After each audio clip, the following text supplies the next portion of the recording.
Good morning student.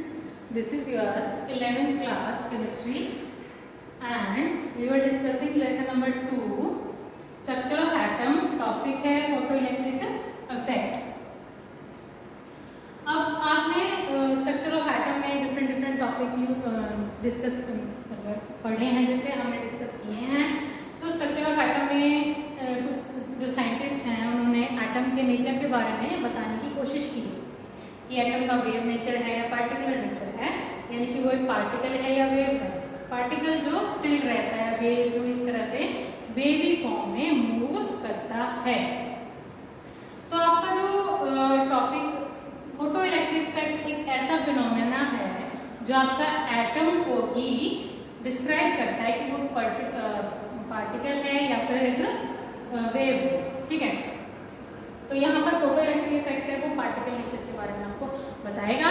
जो आपका हमने लास्ट टाइम डिस्कस किया था प्लैंक क्वांटम थ्योरी, वो वेव नेचर के बारे में डिस्क्राइब करेगी। ठीक है, इस तरह से जो एटम है उसका ड्यूअल नेचर होता है, वेव भी है, एक पर्टिकुलेट मैटर भी है, मतलब जो पर्टिकुलेट एक स्टिल रहता है वो भी एक एटम ही है। तो अब जो है आपका इसके बाद फोटो इलेक्ट्रिक इफेक्ट, सबसे पहले देखिए इसका डेफिनेशन क्या है।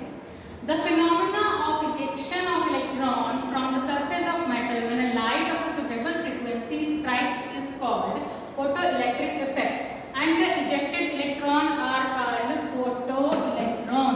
सबसे पहले फोटो का मतलब क्या होता है? फोटो मीन्स होता है लाइट, फोटो मीन्स होता है लाइट, इलेक्ट्रिक मतलब चार्ज एंड इफेक्ट मतलब लाइट का चार्ज के ऊपर क्या फर्क पड़ता है वो हम पढ़ेंगे इसमें।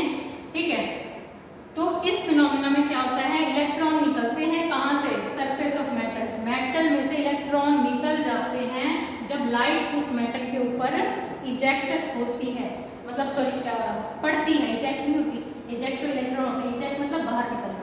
ठीक है, तो मेटल के ऊपर जब लाइट पड़ती है, ठीक है, कोई भी रेडिएशंस पड़ती हैं, लाइट एनर्जी की फॉर्म की है, रेडिएशंस ही हैं, वो अगर मेटल पे पड़ती है तो आपकी क्या है, इलेक्ट्रॉन्स निकलते हैं बाहर, वो है फोटो इलेक्ट्रिक इफेक्ट। और विद सुटेबल फ्रीक्वेंसी, जो लाइट पड़ रही है उसकी फ्रीक्वेंसी एक पर्टिकुलर होनी चाहिए, अदरवाइज इलेक्ट्रॉन इजेक्ट नहीं होंगे। उसके बाद आता है strike is called the photo electric effect, इसको हम फोटो इलेक्ट्रिक इफेक्ट बोल देते हैं। And the ejected electron are called photo electrons, इन इलेक्ट्रॉन्स को हम क्या बोलते हैं? Photo electrons. फोटो मतलब लाइट, इलेक्ट्रॉन्स मतलब लाइट से निकले हुए electron is called photo electrons. ये फिनोमेना है आपका, और इस तरह से कुछ सेटअप किया था हमारे साइंटिस्ट ने। उसमें क्या किया, उसने एक ग्लास की कंटेनर लिया और एक वायर उससे अटैच कर दी। ये आपकी क्या है, वायर, उससे लगा दी एक बैटरी, एक एमीटर जो करंट की रीडिंग देगा, और यहाँ पर इस मेटल के ऊपर लाइट डाली अलग अलग फ्रीक्वेंसी की, मतलब अलग अलग इंटेंसिटी की।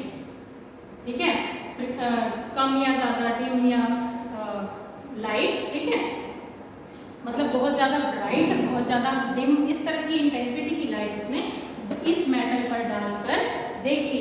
तब उसने यहाँ पर एक डिटेक्टर लगाया। वो डिटेक्टर क्या डिटेक्ट करता है कि एक पर्टिकुलर फ्रीक्वेंसी पर ही आपके इलेक्ट्रॉन इजेक्ट होते हैं, यहाँ से इलेक्ट्रॉन इजेक्ट होते इधर से। ठीक है, और एक पर्टिकुलर फ्रीक्वेंसी पर ही वो इजेक्शन होगा, अदरवाइज नहीं होगा। तो ये था आपका फोटो इलेक्ट्रिक इफेक्ट। इससे क्या पता लगा कि हर एक मैटर के अंदर क्या होते हैं, इलेक्ट्रॉन होते हैं।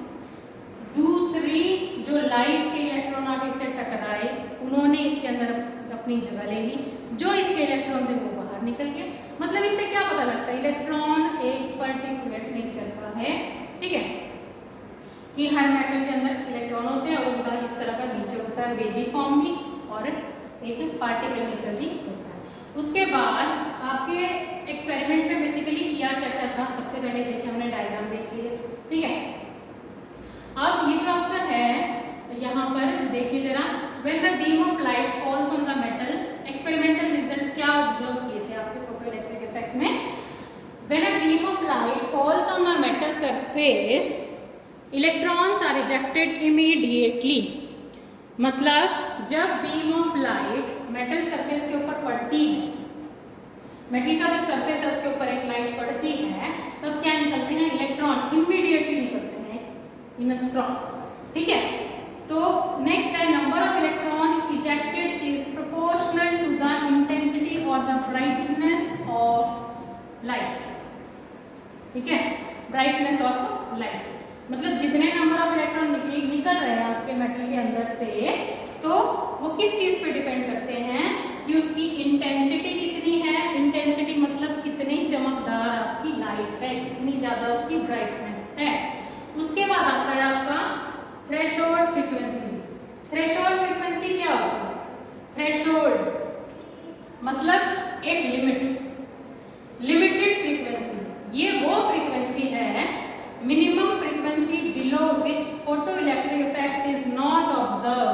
This is called threshold frequency.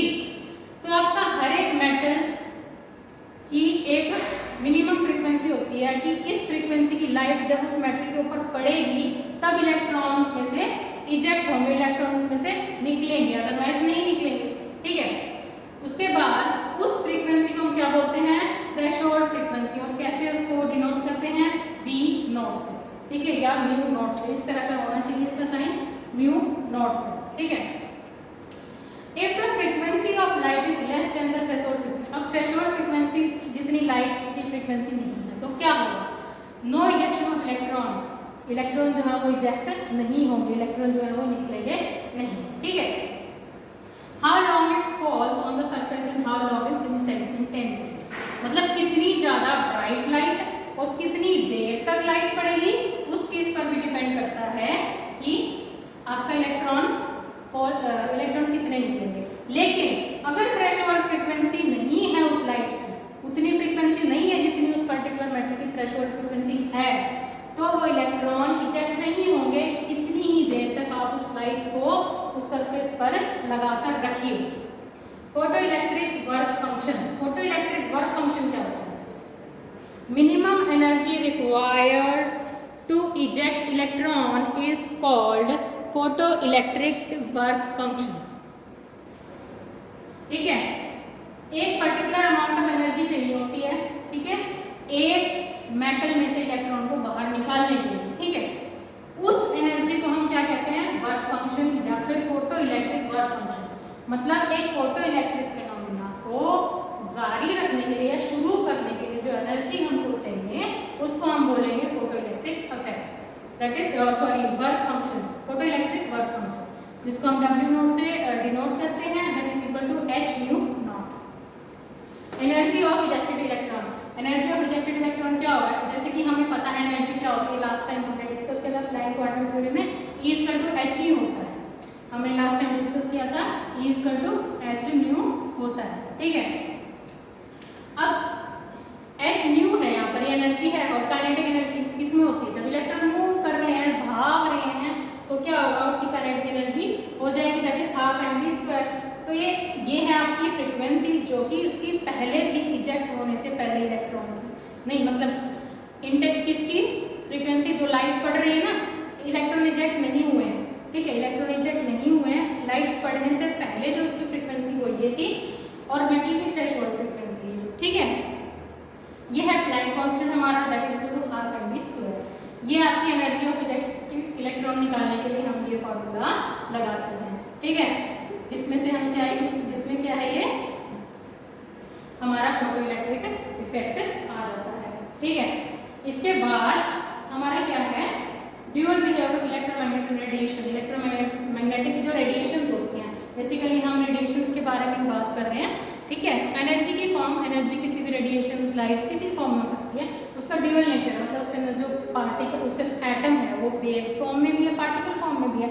उसी को हम स्टडी कर रहे हैं ना, प्लैंक्स ने उसको वेव फॉर्म में बताया, हमारे इसने फोटो इलेक्ट्रिक इफेक्ट ने वो बता दिया कि वो एक पार्टिकल नेचर का है। तो इसीलिए हमने अब हम फिर इलेक्ट्रोमैग्नेटिक रेडिएशन का ड्यूअल बिहेवियर स्टडी करेंगे, वो हम कल डिस्कस करेंगे। Thank you.